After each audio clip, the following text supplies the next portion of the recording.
Komiði sæl, kæru hlustundur og verið hjartalega velkomin í hlaðvarp Myntkaupa. Í dag laugardagurinn 10. janúar 2026 og Bitcoin í $90.684 og hjá mér sestur Björn Harðarsson. Vertu blessaður Björn. Blessaður sæl. Hvað segirðu gott? Ég bara góður, það svona, smá svona gott andrúmsloftið í stúdíónu. Já, það ekki alveg bara því þú hjólaðir hingað, ég ekki að finna þetta. Jú, ég bara góður, sko. Hvernig, það búið að vera, svona myndi ég segja,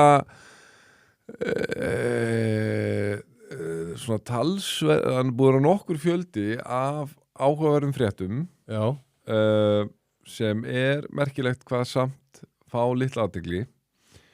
En kannski á það ekki að koma á óvart að því við höfum rætt það. Já, það búið að vera þannig bara í marga mánuði, þannig sé, sko.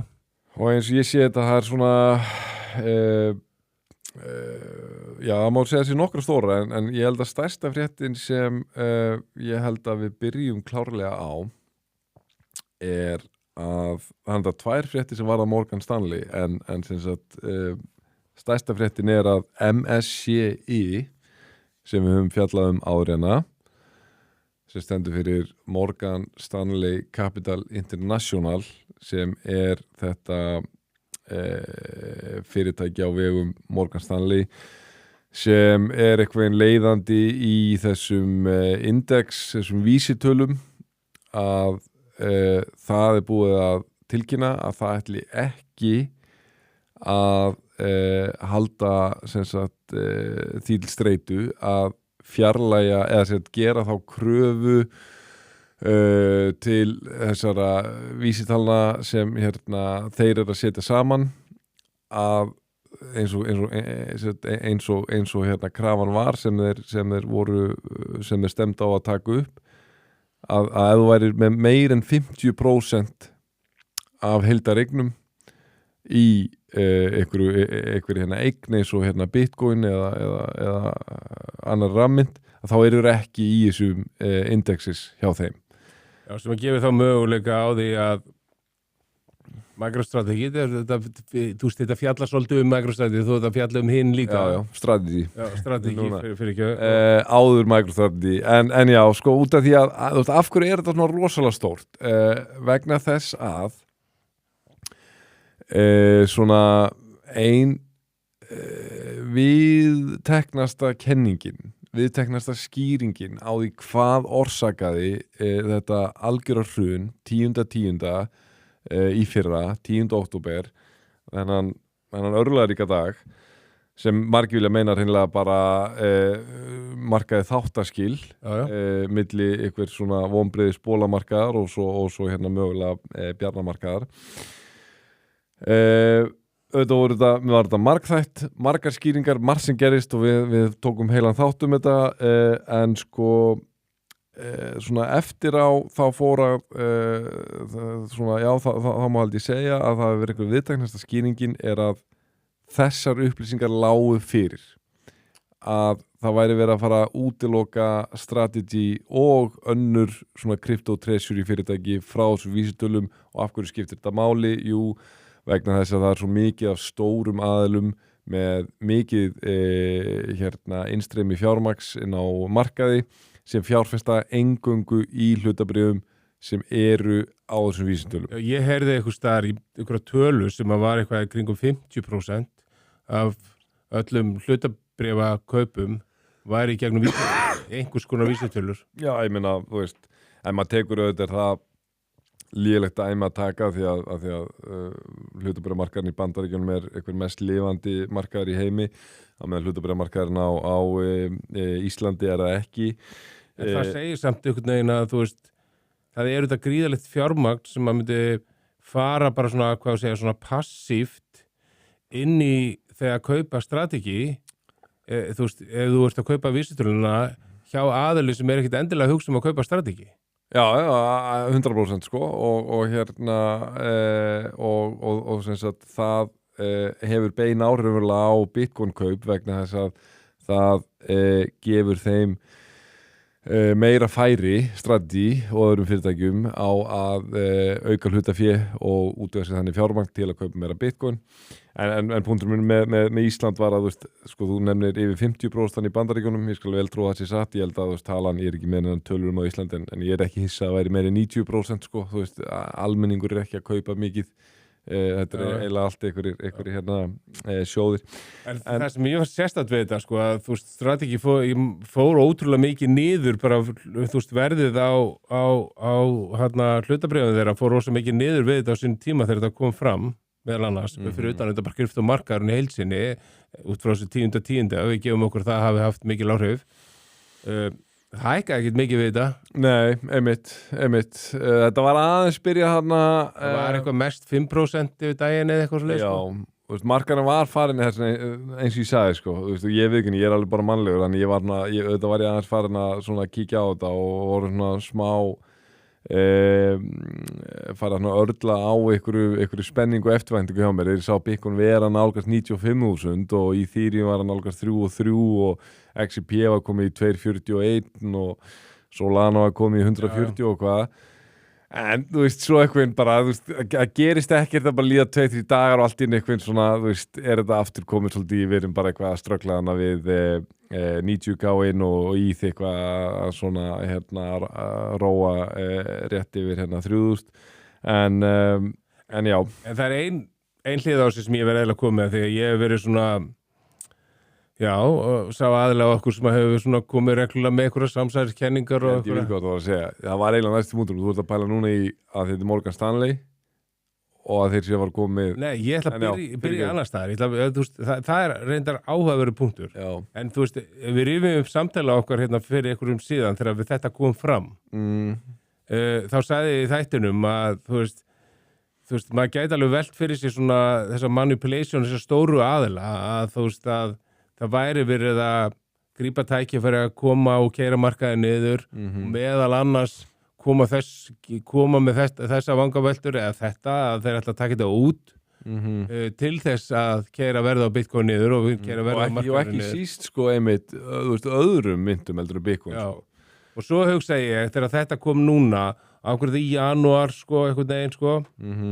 ok,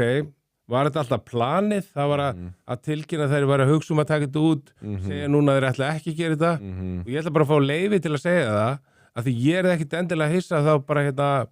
einhvern veginn eftir nokkra vikur þá kemur, já, við erum að nú að fara hérna að taka þetta út aftur. Já, einmitt. Það... Að mér fannst eitthvað loðið við þessar fréttir, sko. Ég ætla að segja að það kæmir samt óvart, af því að þá er þetta orðið eitthvað svona,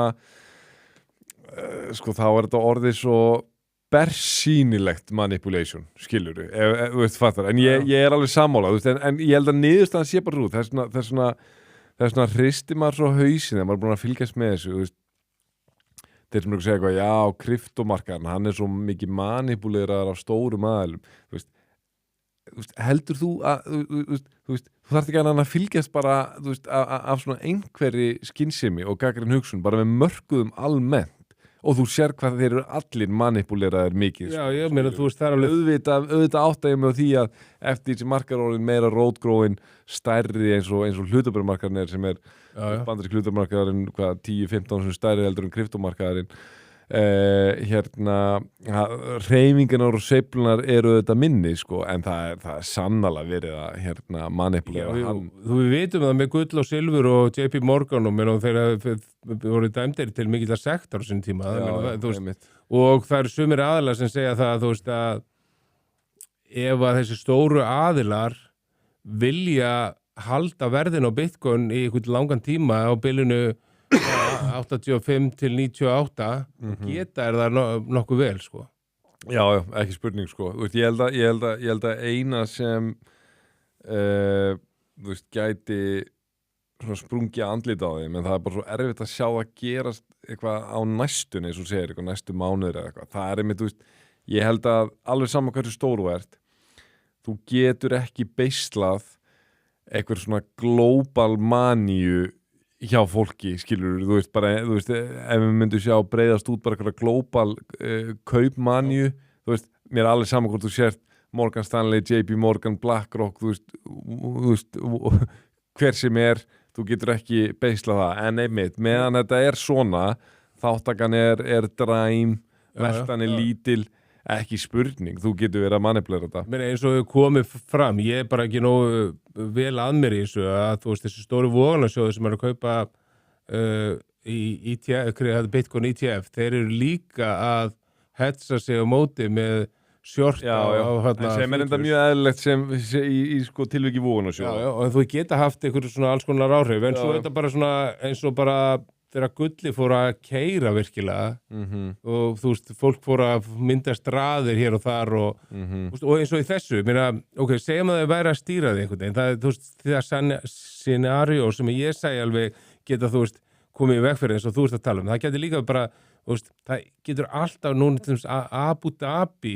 verið að kaupa og þeir hafa verið líka bara að innleiða bara bálkakeðjunum og mikið bara inn í allt kerfið þeirra, þú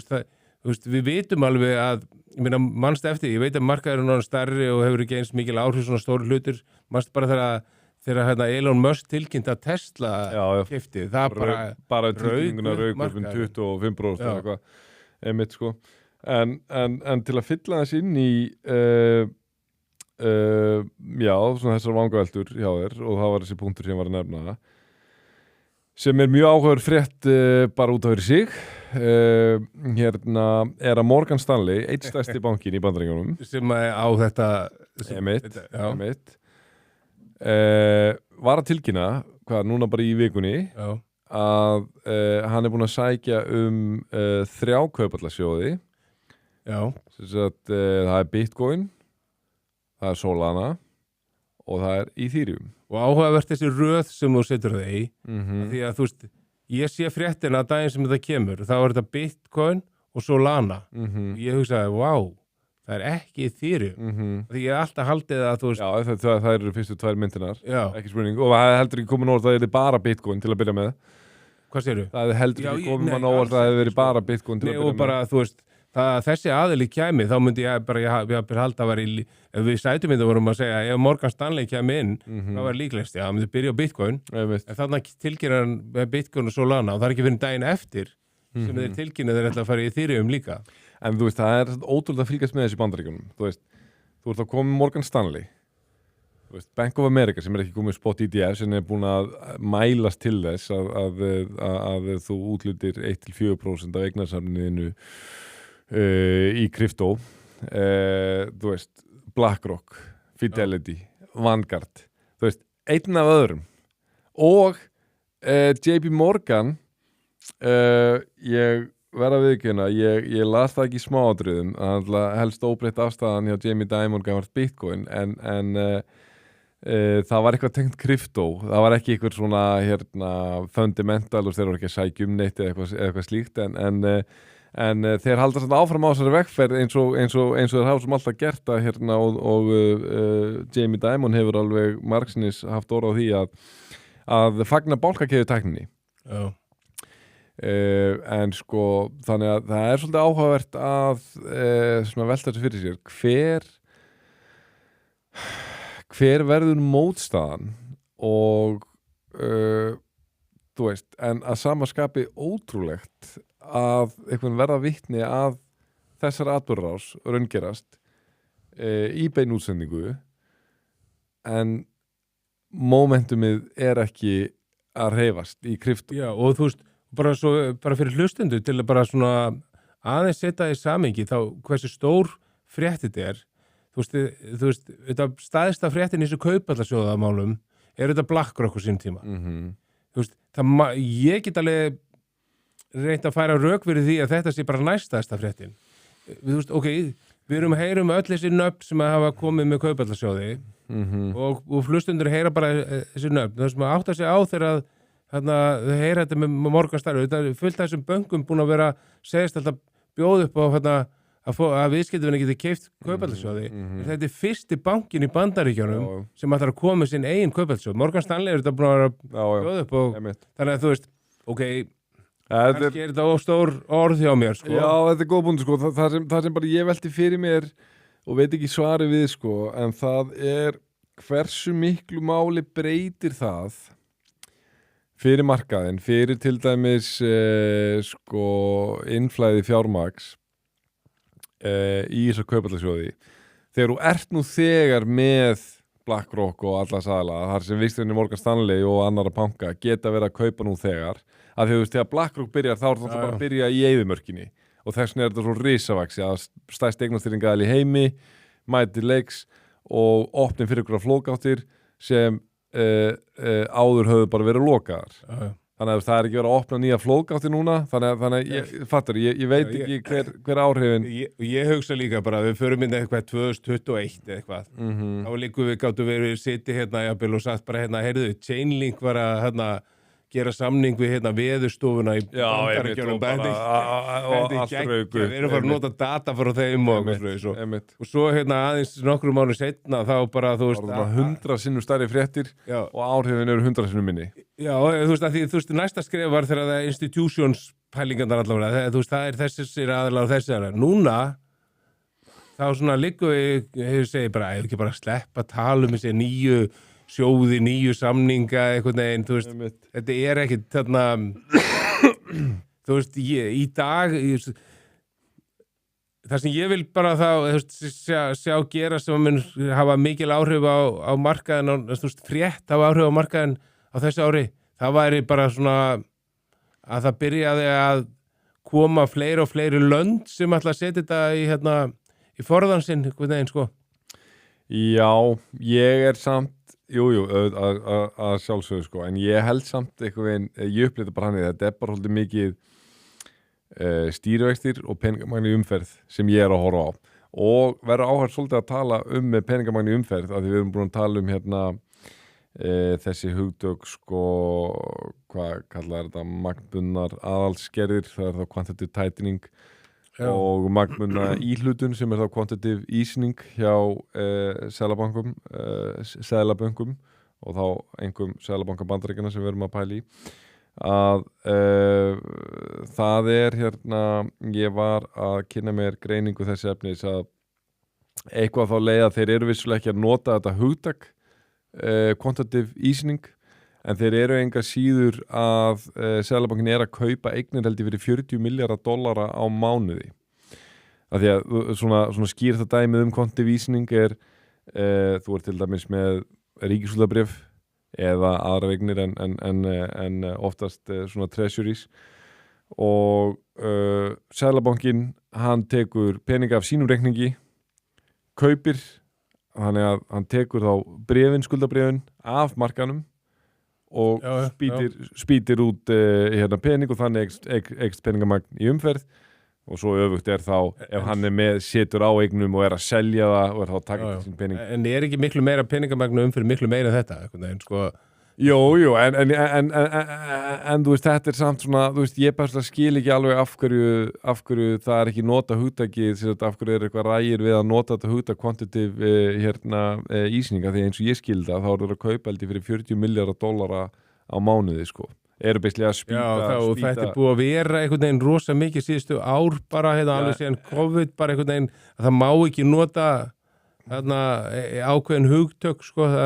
þú veist, það var frækt eitthvað er þú að tala hérna transitory eða transitionary sem sagt þeir eru alltaf að tala verðbólguna það er ekki að fara komin inn verðbólga þetta er transitionary svo endan bara það er komin verðbólga og hún er komin til að vera ég hugsaði líka bara, ég var að skoða eitthvað svona greiningu á Kínamarkanum sem var gríðalegt peningamagnu umferð en þú veist, menn voru að segja sko að þú veist þetta peningamagnu umferð væri ekkert að fara til consumer sko, þannig að það væri ekkert að hafa beint áhrif endilega á marka en þetta væri rosa mikið inn í bara þú veist að bjarga einhverjum þú veist byggingaframkvæmdum og viðhalda einhverjum þannig og þú veist og einhver svona gervigreindar eða þú veist svona, hvað heitir það, svona CPU og eitthvað svoleiðis þróun þannig að þú veist það er mismöndi sennilega hvert þessi peningur að leita en svo er líka þessi spurning sko, meina er þetta nóg miða við bara stöðuna til þess að koma markanum stað? Ég er alveg sem að bara þetta sem að Trump er búin að vera að segja að setja pening bara til fólks beint og síðan hann er að tala um eitthvað svona hluti eins og að hann ætlar að fella niður skatt á þjórfé. Já. Þú veist, eitthvað svoleiðis Já, hlutir já. held ég að geti haft áhrif að fólk hefði meira milli handana, sko. Ég held að það sé klála vandamáli er að bara þú veist, almenningur hefur það bara alls ekki nógu gott, sko, Já, þú veist, sem bara fáránlegt ef ég á bara, þú veist, að segja alveg eins og sko, þá ég ekki að tala út frá okkur sósíalískum vinkli, sko, heldur bara, þú veist, öll þessi verðmætasköpun sem að eiga sér stað í heiminum og þetta bara allt hirt af almenningi með peningabrendun og vöxtum. Það bara veruleikin eins og allavega ég sé hann, sko, en Já, meina, þú veist, ég var nú að hlusta á þetta viðtal við góða mann, það var þú sjálfur. Já. Meina, þið komið aðeins inn á þetta með, þú veist, bara hversu mikið, þú veist, bara fasteignir hafa hækkað og annað slíkt, þú veist, meina, þú veist, það einhvern veginn þannig að, þú veist, hann kom með áhugaverða tölfræði, þú tala spjalli við Sölva, hann kom með áhugaverða tölfræði, hann sko man ekki hvað að segja, frá 1960 og eitthvað, eða hvað var sko, að þá, nei, það getur ekki verið, það hefur verið aðeins lengra síðan. Já, hvort það var 100 ára áttur í tíman, þá held ég að kostaði sko, einhver tilding hvort það var meðalegn á fasteignamarkaðnum hvað er $5.000. já, Og sameign kostar $500 í dag, þannig að það er 100-földun. Að samaskapi hefur verðbólgan samt bara markvölda $13. já, Þannig að þú hugsar, ok, þú veist, þannig að fyrir $65.000 samkvæmt þessum CPI-index, sko, þessum neysluvísitölu, þá ef ég á $65.000 núna, þá á ég að vera með sama kaupmátt, en svo horfur og miðar kaupmáttin við fasteignamarkaðinn og bara herri býtu, what, þú veist, hann er búin að falla saman tæplega 90%, 80%, og þetta bara sem að gerast, þú veist, allstar, og þetta er veruleikin hér á Íslandi. Já, nema munurinn, ef þú pælir í því, þú veist, í Bandaríkjunum, þá, þú veist, eru með einhverja verðbólgur sem ekkit endilega raunverðbólgan einhvern veginn, sko, að því þeir eru alltaf að breyta körfunu og þetta með hvað í körfunu, en þú veist, endanum, þú veist, Jón og Gunna, þeim er alveg sama hvað talan er. Einmitt. Þetta hefur virkilega áhrif á Íslandi, að því við erum með verðtrygginguna. Þannig að þú veist, þá í verðtryggingunni, þú veist, hefur það áhrif, sko, en en sko, ég held, þú veist, ef maður bara miða við, að því að, þú veist, maður hefði haldið, þú veist, Ísland, við höfum það almennt mun betur heldur en sko, önnur Vesturlönd, þannig hefur það verið, hlutfallslega. Og ef maður hugsar, þú veist, ef það er ennþá rétt, þú veist, ég bara lendi ítrekka í því, maður er að tala við fólk sem bara, þú veist, er bara í fínu starfi, skiluru og bara búið að koma sér ágætla fyrir. En það er upplegað núna bara, þú veist, það er kannski á kryptósjóð, búið að vera Bitcoin lengi eða eitthvað, og maður er bara eitthvað að hitta og er að spjalla markaðin og eitthvað, og líil oft er ég að heyra. Fólk er að segja bara, já, djöfull væri til að vera að bæta mér í, ég bara er svo aðþrengdur, sko. Og þá er ég ekki að tala um einhvern þjóðfélagshóp sem, þú veist, maður er endilega að gera ráð fyrir að hafi það eitthvað slæmt, sko. Þannig ég bara svona fer þá velta fyrir mig bara býta, ok, þú veist, ef þetta er staðan hjá svona lægi samfélagsins og Ísland sem hefur það almennt svona í þessum samanbyrða skilningi frekar gott, hvernig er þá staðan til mér bara hjá dæmigerum almenning í Bandaríkjunum, skilurðu mig? Þú veist, fattar hvað ég er að fara? Já, ég meina, og það er örugglega bara hluta skýringuna að retail kom aldrei inn á hann að marka. Já, hann bara á ekki pening. Og það sem gerir alltaf sem er svo slæm er að, þú veist, þegar þú ert mjög desperate, ef ég set mér í spór bara mann sem bara, herðu, þú veist, ég get keypt fyrir $50 á mánuði, sem er bara raunveruleikin hjá bara helling af fólki, meðan hans bara í Bandaríkjunum og Íslandi augljóslega, skilurðu. Og, þú veist, þá er svo hættulegt að fólk getur, og ég skil svo vel að fólk falli einhvern í þá grifju, þú veist, það er bara ekki hægt að dæma þig fyrir að ég væri mjög líklegur að gera það sjálfur,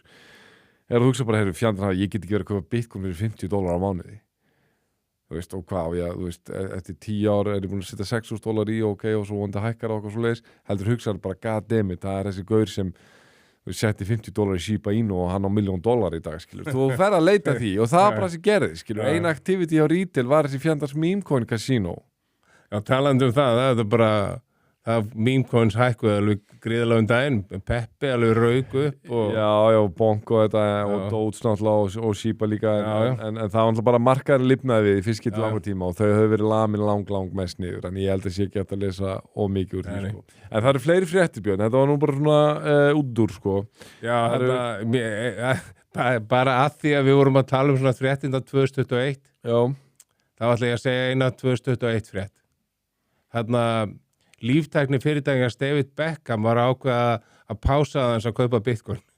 Hvað er það að segja? Var það búið að kaupa Bitcoin? Ég vissi ekki að það hefði verið búin að kaupa Bitcoin og ég vissi ekki að David Beckham mætti líftækni fyrirtæki. Nei, einmitt. Þannig að mér fannst þetta svona fyndið fréttir í öllu samengi en ég sé okkur fyrir okkur 2021 það þetta verið geggjæra að heyra bara þú veist, ég vilja vita þetta þegar maður að fara að kaupa en ok, samt áhugavert hann er nú alveg alveg stór fígúra, kannski ekki influential endilega í svona financial heiminum en ég vissi þetta ekki veistu eitthvað hvað þetta fyrirtæki hefur keypt mikið Bitcoin? Ég veit ekki hvað fyrirtæki heit Nei, ok Nei, ég veit ekki ég gerði ekki research mér fannst þetta bara svona skemmtilegt sko, þannig að ég hendi þessu fram en ég skal vera með einhverja upplýsingar þegar við hittumst næst eða bara sleppa en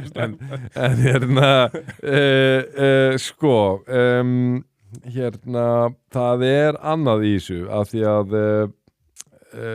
við töluðum svolítið Trump við höfum gert það svolítið í síðust þáttum og ég var svona farin að hafa ágjörð því að hann væri svolítið að missa dampinn og fann það bara það var svona eitthvað veginn að svona skapast jarðvegur fyrir gremju og svona kergju meðal annars stuðningsmann hans hann finnst mér vera búin að byrja þetta ár mjög sterkt sem dæmi og reynda það gerist á vísu á jóladag í fyrra þú veist og ég ætla ekki að fara að tala mikið um það hér, það er ekki efnið þess að hlaðvarps en þetta skiptir máli samt í sem ég er að segja að hann skipti sér af þessum sko hryllilegu voðaverkum sem er að gerast í Nígeríu sem hafði ekki fengið neina umfjöllunum sem er bara ótrúlegt að vera að vitna þetta er unreal hryllingur sem er að gerast hana og hann sem sagt fer að skipta sér af á jóladag og svo núna þetta sem gerist með að þeir fara bara hana inn og hansama harstjóran Maduro og nokkuð áhvert að ég hef nú kynst fólki með þess að nokkrum fjölda fólks frá Venezuela og að hlusta á bara svona fyrstu handa reynslu fólk sem bjó í þessu samfélagi að segja manni hvaða áhrif sko, það hafði þegar sem þessi harstjóri hafði og það er raunlega ótrúlegt að það er svolítið kaltanislegt sko, að ekki að maður ætla að vera ópólitískur en maður stöður þessu no kings mótmælum já, vinstrinni í Bandaríkjunum sko, svo er sama fólk sko að þú veist gaggrina það að sé verið að taka einhvern valdaræningja og harstjóra og glæpamann sko en af hverju skiptir þetta máli því sem ég er að segja? Jú, fyrir að fyrsta markaðar hækkuðu við þetta og ekki síst Trump-projektin hækkuðu við þetta voru Liberty Financial til dæmis rauk upp við þetta og þetta sendir bara svo skýr skilaboð sem ég var pínu farin að bara verja viðkynna svona efast aðeins bara hver þú veist, hver fer með valdið hennar skilur, þú veist, Trump maðurinn með valdið sem ég hafði aldrei efast sko, en maður var pínu svona bara þú veist, hann var að fara að deliver einhverju hennar skilur, hann kom bara svona ok, hey, þú veist ég er fjandans endakallin hennar sko, skilur, bara fuck around and find out sko, og þannig að þú veist, hann er svolítið svona og að kemur svolítið röða af góðum fréttum, þú veist, það er söguleg lækkun, aldrei verið meiri lækkun síðan mælingar hófust á alvarlegum glæpum í Bandaríkjunum í fyrra, 20% lækkun tekjur tollana, ég var að lesa Wall Street Journal, ég er búin að vera að hugsa þetta núna með að tala, ég bara getur verið að ég vera að muna það rétt en ég getur svarað ég var að lesa það á hann, ég held að það samt bara getur auðvitað ekki staðist en mér langar nánast að fact-checka en ég held ég að við lesja þess að tekjur á tollum í fyrra hafi numið meira heldur en af sköttum fyrirtækja og ég skal double-checka því að það óndilega hljóma svolítið klikka en það sem ég veit og allavega er að það voru heil miklar tekjur sem fengist af tollunum og mjög áhugavert að sjá hvernig hérna allir þessi svona allar háværustu gagnrýniraddir bara að þvílíkur hálfvit þessi maður að setja þess að tolla hverjum dettur í huga að það virki það heyrast ekki lengur og ef eitthvað maður að heyra miklu meiri gagnrýni meðal stuðningsmanna hans að hann hafi ekki fylgt þeim nógu fast eftir þessum tollum það meira gagnrýnin og mjög áhært líka að pæli því sko er að fyrir árið 1913 sem einmitt sama ár og Federal Reserve eða Seðlabanki Bandaríkjanna stofnaður ég veit ekki hvort það endilega þetta tengist má samt vel vera þá var ekki alríkis tekjuskattur í Bandaríkjunum heldur var mjög stór tekjuliður hins opinbera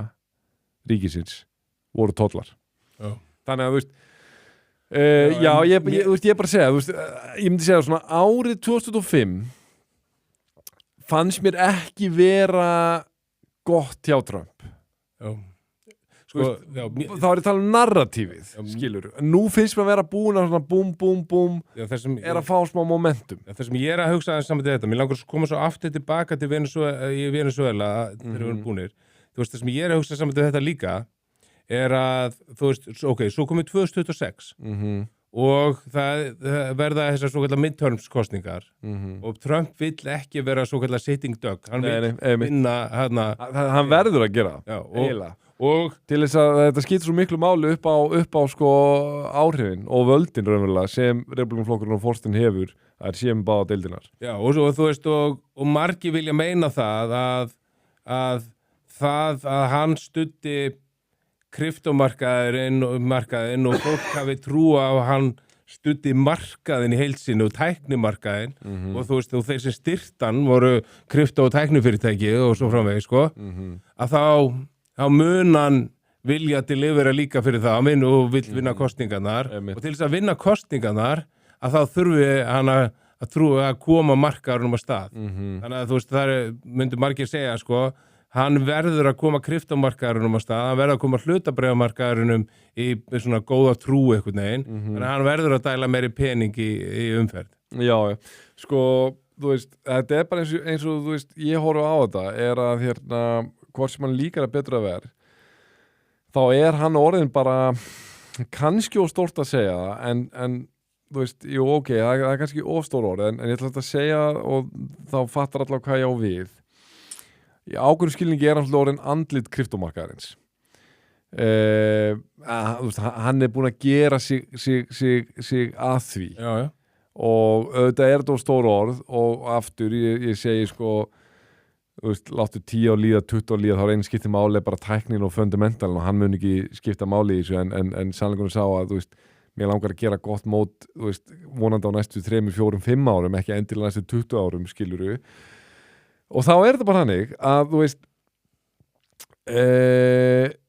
og þú getur sagt að samum marga svona þú veist, áhrifamikla menn eins og Michael Saylor, eins og Elon Musk líka þó hann hafi kannski látið sig krypto minna vara ég myndi hann segja hann dálítið í þessu svona sama mengi sem fólk tengir þú veist, hvernig við komum orðið um þetta ég held að ég sé að gera mig skiljanlegan það sé að við bara það svona ákveðin hreyfing í gangi það ákveðina stefnur og straumar í gangi í heiminum krypto hlutaði, Bitcoin hlutaði og hluta þessum öflum svona hvað ég segja svona fólk tengir menn eins og til dæmis Elon Musk Donald Trump núna við og þá punktur minn með þessu öllu sá að það ekki gott fyrir markaðin ef hann lítur bara út eins og okkur trúður Donald Trump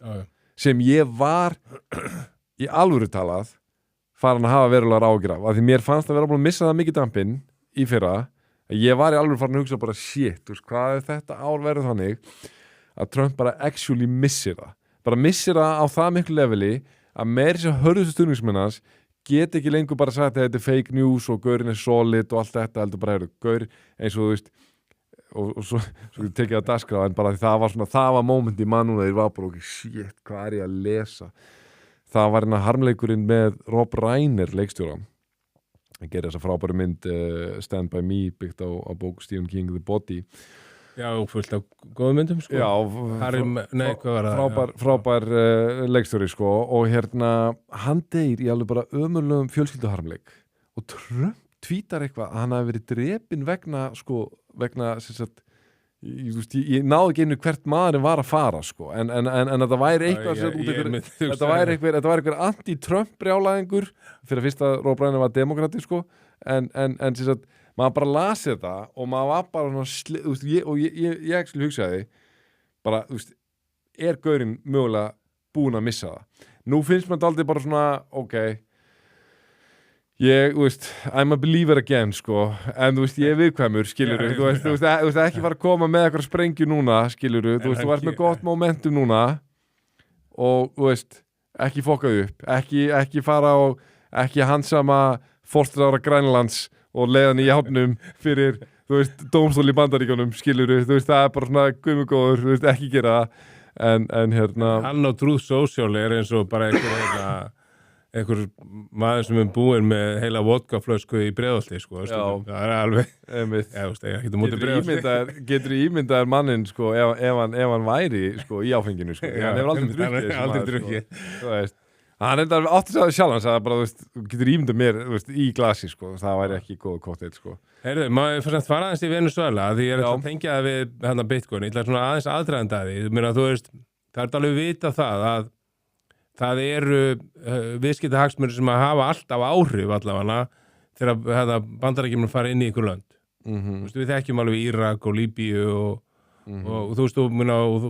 í dag held ég bara að bandarísk fyrirtæki séu með ítök í olíunni í Írak og Líbíu og gott ekki í Sýrlandi líka og ég held ég farið með rétt með að getur ekki verið að Venezuela hafi verið stærsti olíuútflutningsaðili í heimi. Já, þeir eru allan eitthvað risastóri. Já, sko. Sem maður hugsaði að maður gaf sér að vera alltaf landi með Austurlöndum, en ég held í alvörinni að Venezuela en já. Og bók sem ég las fyrir hátt í 20 árum síðan hafði mikil áhrif á mig, sko. Economic Hitman sem að fjallar skrifuð af manni sem að vann fyrir Bandaríkjastjórn að fara inn í lönd eftir að svona einhvern veginn allt klopsar einhvern veginn og lána þeim endalaust fyrir að byggja upp innviðina til þess að ná síðan tökum á landinu og nú er þetta verið að tala um það að byggja upp innviðina í Venezuela og allt þetta mun hafa jákvæð áhrif á markaðin öll þessi fyrirtæki sem eru að fara að gera eitthvað þarna og þeir sita á einhverjum olíu forða upp á mann ekki hvað tala um að eitthvað 15 triljónir dollara eða eitthvað svoleið, sko. Það var eitthvað gríðalegt magn sem ég heyrði, sko. Og þú veist, maður getur velt fyrir sér, þú veist, ef að Venezuela hefði ekki áttu olíu, hefði þeir farið hann inn, sko, en þú mátt segja eitthvað um það. Já, nei, þú veist, ég meina, ég held að, þú veist, það sem var allavega heiðalegt við þetta er að það var ekkert farið í felur með það að olían skipti heilmiklu máli í þessu. En það sem mér langar bara svona líka svona áhugaveru vinkil að pæla. Ég sagði einhverjum þætti þegar ég fór yfir þegar FBI tók hvað er ekki, Kambodíu 127.000 bitcoin. Já, einmitt. Og núna er búið að vera svolítið svona umræða það og nú ætla ég að taka, þetta er umræða og sögusagnir og svo framvegis. Bitcoin fór inn í Venezuela. Já, og þú veist þetta, eitt af þeir sem hefur verið að tala að þú veist að því þetta var svona sanksjón land, að þeir hafa notað svolítið stöðuleika myndir og þeir hafi verið gert upp olíu í Bitcoin. Já, og fíknefnaviskiti, ég veit ekki til þess að sögu bara við fíknefnaviskiti Maduro, það hefur verið að tala um það, hann hefði verið að flytja út fíknefni, það getur vel verið að það sé rétt, sko, og þú veist, og tölur eru jafnvel, menn er að halda þeim fram og menn er jafnvel trúa því að það sé alltaf 600.000 bitcoin. Já, bara lesum við þetta. Eftir því ég komst næsta, þá er ekki þetta svona ég las fannst mér allavega góða greining á þessu og þú veist, vandinn við þessar staðhæfingar það ekkert reliable source, það engin áræðileg heimild fyrir, þetta allt bara sögursagnir það Bitcoin fóra. Áræðileg heimildin sem til þarna einhver staðar á bálkakeðjunni það að Venezuela í 240 Bitcoin 240, já það meikar sens. Það mikill mun á 240 og 600.000 sko. Já, það 2300 faldur, 400 faldur munur, 500. En það væri svo sem áhugavert ef þetta væri eitthvað gríðalegt magn, þá væri það áhugavert að rifja upp þessu ummæli sem ég sagði, þegar ég sagði getur verið að hugmyndi Trumps að við ætlum bara að reyna að ná sem flestum einhverjum glæpamönnum sem eiga Bitcoin. Já. Ég ekki að segja að Trump hafi farið inn í Venezuela til að ná Bitcoinuna sem að búið. En Bitcoin að vilja alltaf sjá allt út frá Bitcoin, sko. Það við erum líka að skemmta fólki í hlaðvarpi, verðum að koma með þetta take, sko. En, ok, við getum orðað það svona. Ef Venezuela á 600.000 Bitcoin og Bandaríkjamenn vita það, sem þeir myndi vita eða ætti 600.000 Bitcoin, þá myndi ég segja að ég væri að lofi fyrir því að þetta væri actually alveg hluti af skýringunni. Mér finnst bara mjög ósennilegt að þeir eigi þetta magna Bitcoin. Ef að Venezuela hefði átt 600.000 Bitcoin og þeir tækju það, einhver sagði, byrju, á þá ekki Venezuela landið það? Og þá sagði, nei, þetta tengist fíknefna viðskiptum og þá má Bandaríkin taka þeim. Ok, ef það væri, segjum það væri, þá bara Trump komin upp í þessi 1.000.000 Bitcoin sem að einmitt. Já, þetta nú bara svona það verður gaman að sjá hvort það komi fram eitthvað meira en þessi 240. Já, en ég einmitt sammála, auðvitað á það fólki að eiga, því að þú veist, það orðið svo hættulegt þegar þetta orðið hann bara, það aðra fíknuna viðskipti, ok, ég á bara tekið þetta allt, skilju, hvurslags Jú, en mér hvað með þetta Kambódíu mér átti ekki fólki sem var svindlað á í Asíu að fá þetta. Jú, en væntanlega hefur samt þolendur svikana verið allir í Vesturlöndum, sko, það þú veist það var það var þessu umræða með þetta að vera eitthvað hakk í Kína, sko. Já. Þetta svona, bara, við fylgjum bara með hvort það kom eitthvað meira fram í þessu talaðu svona samt eignir á Bitcoin, það mér staðist svona áhugavert að sjá það að eftir áramót að þá hafa long-term holdarar virðast vera allan í augnablikinu að hætta að selja, long-term holdarar eru farnir að bæta við sig aftur og við getum svo séð ef við skoðum bara skoðum kaupallarsjóði skoðum kaupstrategi Michael Saylors og einhver svona önnur fyrirtæki þar með Tether sem keypti 8.888 Bitcoin og að setja núna 15% af öllum tekjum í Bitcoin forða. Þeir eru orðnir ég held þessi bara orðnir 50 stærsti eigandi af Bitcoin í heiminum í dag, sko. Og það sem ég ætla að segja með þessu að ég sá einhverja tölur að þessi kaupara sem ég að talja upp séu í dag komin aftur í þetta svona jákværi tölu 76% af öllu meir en 70% af því sem við mænaðu þannig að það núna aftur verið að kaupa meir en mænaðir en þú veist, þetta ekki að marka þetta byrjun ársins, þetta var auðvitað einhvað í fyrra að vera að kaupa meira heildar árið var samt einhvern veginn þannig að long-term holder voru bara að selja bara svo gríðarlega mikið. Já, einmitt. Það var það sem að þú veist, bara strategy keypti held ég miklu meira en sko það sem að mæna, en svo einmitt var þetta þegar það líklega einhverja milljóni bitcoina sem voru dömpaðar af þessum svona OG kvölum. En það sem gerir mig bara svo rosalega jákvæðan með framhaldið og þá ég ekki að tala sko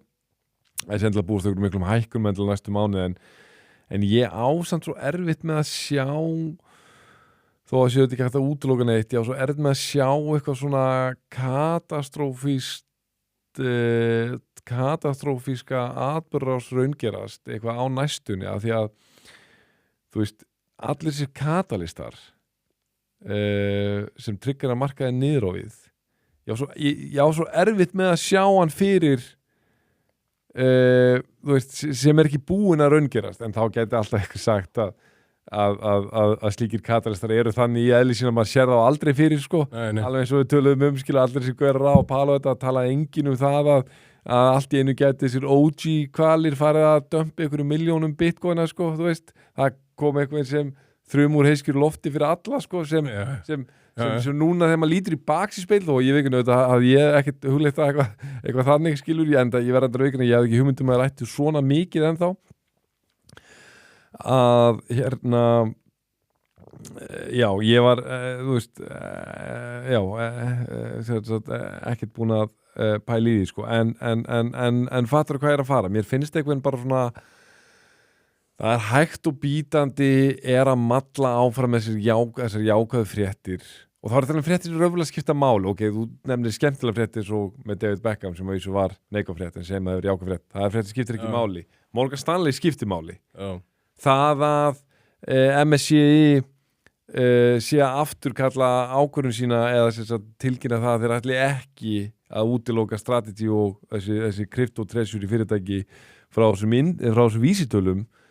það skiptir umverulega máli þú veist, þannig að hérna já, og maður finnur það líka alveg bara þegar maður skoða markaðin að svona eins og við tölum síðan sko, það er langt frá því að vera einhver ofsamfengin bjartsýni en það er samt svona það er ekki sér hræðsla lengur fólk aldrei bara svona ok, það verst að baki en það að fara að taka við Já, og þú veist, og það einhvern veginn sko, ég sveiflast reyndar svolítið mikið, sko, ég auðvitað bara svona aðeins bjartsýnni fyrir næstu mánuði heldur en ég var bara í síðustu viku en ég finn það samt, sko, minna því þú veist, þegar ég var að taka saman einhverjum svona fréttir og nú get ég bara svona sagt nokkar fréttir og sagt við því samt, en svona hluta mér hugsar af hverju að segja þetta hefur ekki beint áhrif á markaðin lengur. Já, það einhvern veginn þannig, þú veist, mér að Bitwise er að sækja AVE, Uniswaps, Sikas, Ína, þú veist, sem ég held ég að segja Þína, Hype, Ner, Sui, Tau og eitthvað fleira. Bitwise, já, er að sækja ETF fyrir þetta? Já. Áhugavert að sækja fyrir Sikas. Ég las fréttum það að allt forritunarteymi og Sikas hætti bara. Já, og það dömpaði alveg við það og þetta einhver svona væntanlega ekki allt forritunarteymi en ég held að veri aðal forritunarteymi og Sikas hætti út af einhverjum ákveðnum sem er mögulega einhver svona eina af þessum fréttum sem að ef þú værir að stúdera Sikas sem að var að það sjá fyrir sko, að því það var þannig að þú veist að í daginu þú veist að 12% af öllu sem var mænað var sett í development en síðan hættir þið og settaði eitthvað svona annar í servið held ég að vera eitthvað svo leið sko og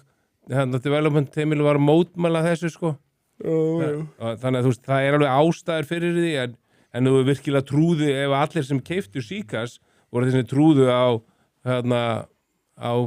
hugmyndafræðina þá hefðu kannski ekki en minna það er talað um að þú veist ég held að 80% af þeir sem keiftu Sikas voru ekki með kveikt á hvað heitir secure transaction sem bendi til þess að þetta var svona spekkjalautið sko. Já, einmitt. En svo var Flórida var að fara að stað aftur með þetta crypto reserve bill sem ætla að gera einhvern veginn öðru en þeir ætla samt að setja 10% öllum forðansinum í þetta, það hljómar rosa vel og við höfum talað mikið um þetta þegar þetta kom fyrst Flórida, þá tölum við mikið um þetta og vorum mjög spenntir. Núna segir þetta er bara upptalningin hjá mér hérna og Wyoming var að koma með stöðleika mynd á Solana og mér finnst það alveg bara fyndið. Sko ég verð að vikna, ég var að lesa þessa frétt með Wyoming ég skil þetta ekki ég verð að vikna, ég skil ekki hvernig fylgi það vantar á dollar get ég borgað með Wyoming dollar eða Florida dollar eða þannig var í Vilda Vestrinu þá var þá var landslægið þannig að það voru bankar að gefa út allskins dollara sem voru basically bara ávísanir og svo var það bara, þú ert með einhverja dollara frá þessum banka, við viljum ekki sjá þetta, skilur, það myndaðist þannig, Þannig mér þarf að kynna mér þess að frétt betri. Ég las þetta sem aðeins og ég las þetta bara mjög stutt og það var ekkert verið að útskýra það eins og maður ætti að skilja bara hvað þetta gengi út af en það sem ég las var bara Wyoming launches US stablecoin á Solana. Já, þú veist, ég skil alveg að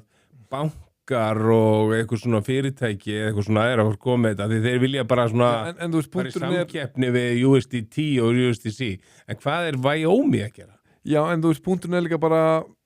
já, auðvitað ég bara skildi náttúrulega þegar ég að hugsa þetta að sjálfsögðu, þetta ekki svona flókið bara að því að þetta nákvæmlega mitt eins og bara Liberty Financial eða Ripple með USD og svo framvegis eða Ondo með sinn þannig þeir eru þá bara að gera þannig já þeir eru bara að koma stöðu já einmitt, en af hverju? Já, einmitt ég var alveg að fatta ég skil ekki af hverju já, einmitt af hverju, þú veist, ég skil einmitt, ég skil jú, væntanlega bara vill ná markaðanum að væntanlega bara til að fá tekjur eða eitthvað, ég veit það ekki en mjög áhugavert en heyrðu, ég með ég veit ekki hvort þú ert búin að pæla mikið í hvað þetta er ég sá eitthvað hérna fyrir já en hér ég með og þetta gjöf til okkar allra í þessu hlaðarpi opna þetta ef þú vilt jólagjöfin til okkar allra já, þetta verður samverustund eins og sér þetta frá Dynout sem ég hefðin að gefa ég gef sko systkinum mínum foreldurum alltaf leikhúsmiða til að fara með mér í leikhús þannig að ég skil hugmyndafræðina Dynout 50.000 krónur við erum farið að gera vel við okkur í mat og drykk sem best að sé ekki áfengur því að þá getur maður að borða meira og ég drekki ekki áfengi en við erum líka bara svo duglegir í ræktinu það svo mikið kalorir í því sko. Þannig að ég bætti upp fyrir síðast þannig að við þurfum bara að skipuleggja hvenær við skellugur frábært, takk ég meiri sér laus í kvöld en þið kallega þetta aðeins meira heldur en þetta uppsafnað í verði heldur en Bitcoin Bible Bible and the Bitcoin já, en þú ert búin að vera að fara svo mikið útlanda og ekki ég en heyri, já, ég bara heilt yfir ágætlega sátur það svona já, ég líka tókum þetta sem skipti virkilega mestu máli já. Svo var þetta bara vangaveltur eitt og annað já. Já, ég vona að ég sjá okkur næst út að borða frekar en í Slarbi en ef það þarf að bíða þá bara já, ég hlakka bara til að hitta ykkur út að borða já, mjög heyri, all right, þá bara þakka ég þér Björn kærlega fyrir spjallið og þessa ágætu yfirferð og ég þakka ykkur kæru hlustundur